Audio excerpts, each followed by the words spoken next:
Good evening and welcome to 5 Minutes. Tonight we're continuing our coverage of the congressional elections and we'll be speaking specifically about Wisconsin, the Senate race, and one district race. We have the great privilege of having a discussion with Dr. Sean Theriault from the University of Texas at Austin. Dr. Theriault, can you please describe the political atmosphere of Wisconsin? Absolutely. The trend over the past 30 years in this state has been primarily Democratic. In fact, my good friend Herb Kohl is a Democratic senator from there, but he's retiring this year. He's leading with about 67% of the vote, and that's a pretty large margin, in fact, the largest in the state's history. And some of the demographics in Wisconsin are 90% white, and of that, about 14% elderly. So naturally, some of the issues of importance are healthcare and labor unions.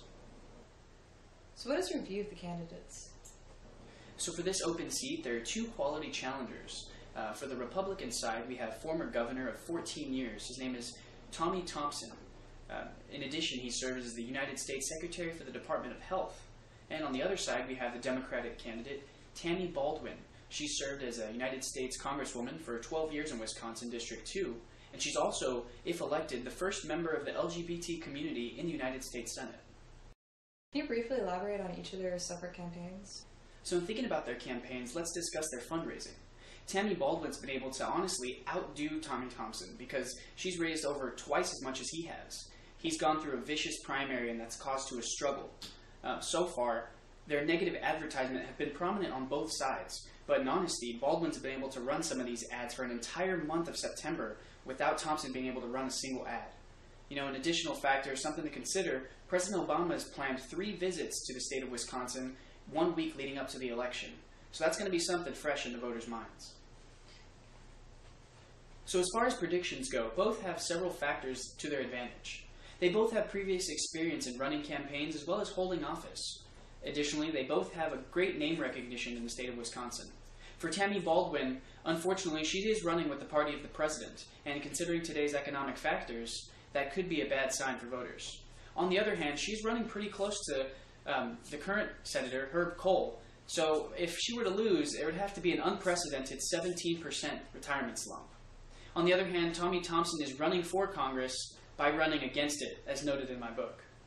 But, however, he's had a recent fluctuation in his popularity due to a gaffe by his son making a racist comment against Obama and the Democratic Party. So if we take all of these factors and we sum them up together, as is done by Real Clear Politics, it shows they're about a 50-50 neck-and-neck tie. If I had to go with my gut, I would say Tammy Baldwin's going to win 52% to Tommy Thompson's 48%. Now that we've finished covering the Senate race, I'd like to shift to Tammy Baldwin's old district, District 2. How would you describe the differences between this district and the rest of the state? So a major factor in the House of Representatives, specifically in District 2 as well, is the recent gerrymandering that was done in 2011. Last year, Republicans redistricted out 2 key Republican counties, and they've basically secured Districts 5 and 6. However, District 2's been left primarily Democratic, and it's such a hot topic that it went to the Supreme Court. So what is your view of the candidates? So the Democratic candidate in this race is Mark Pocan. He succeeded Tammy Baldwin in the state assembly a couple years back when she ran for this race. So, ironically, as she leaves for the Senate, he's trying to take her place in the House of Representatives. In regards to campaign finance, he's done a great job. He's over $1 million strong. On the other hand, his opponent, Republican Chad Lee, this is his second time running. He ran in 2010 unsuccessfully against Tammy Baldwin, and this time he's really only raised $72,000, which is about half of what he raised in 2010. Unfortunately, the party's not showing much love. I really think, in my opinion, he's just trying to promote his business, and he has a good shot of just trying to get his name out there for a race in the future. Considering the issues in this district mirror that of the state election, who do you predict will win? Yeah, it's going to be hard for me to talk about Pocan losing this race. Now that the redistricting lines favor the Democrats, he's got the money and he's already got the experiences. He serves on the Retirement Systems Committee as well as a College Education Committee.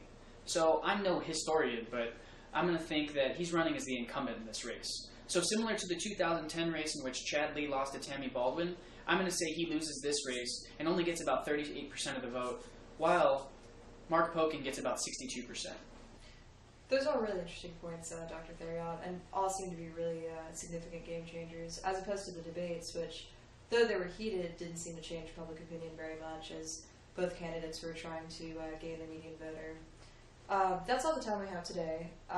Thank you very much for coming here today, Dr. Theriault. Call me Shanti. And we'll see you next time.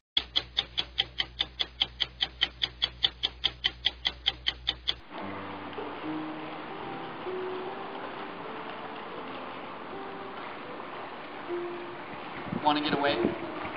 Looking for a relaxing weekend to yourself? You should pick up a copy of Party Polarization in Congress. Fantastic book, and it's great for all ages.